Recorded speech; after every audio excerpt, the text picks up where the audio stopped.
Paul talks a lot about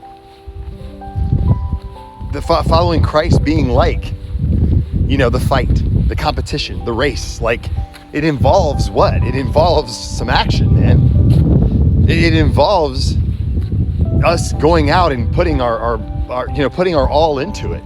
It involves training and building up the body, the mind, the spirit. It involves, just like when you run a race. You ever run a marathon? I don't know, is it 21.2 or 21.3, whatever maybe it's 27 miles, 26.3. I don't know what the miles are. It's a lot. But I've never run more than 8 or 9 miles in a row. I couldn't imagine running 20 something. But I can tell you right now, I guarantee following Christ is a lot like that race. By the time you get halfway through, you're just beat up. Your feet probably are so jacked up and you're hungry and thirsty, and I don't even know what it's like. But what I do know is that it takes a lot of effort. And what I see, especially in our day and age, is a lot of Christians sitting on the sidelines.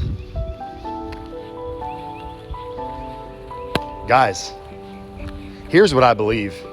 And again, I believe this because of what I read in Scripture. There's no such thing. There's no such thing as being an idle Christian. There is no such thing as being an idle Christian. And as I've been reading through Revelation, one thing, and I'll go back on this, because I always preached the church, the lukewarm and hot and cold that Jesus refers to. As I've been studying through that letter and studying through the reference of what Jesus means by being lukewarm, hot, or cold, being cold has nothing to do with being cold for God. There's hot and there's cold. And the reason he used hot and cold is because the church, one of the resources that they didn't have much of in the church of Laodicea was water.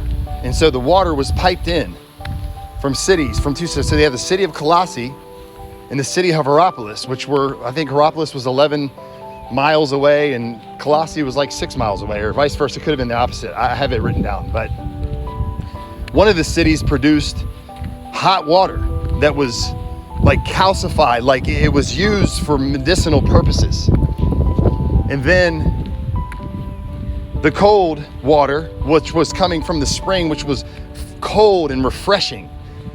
And so you imagine, being on a hot day, wanting a refreshing drink, being in need of that water for medicinal purposes. Well, here's the deal. When the water would come through the pipes, by the time it got to Laodicea, it would no longer be cold.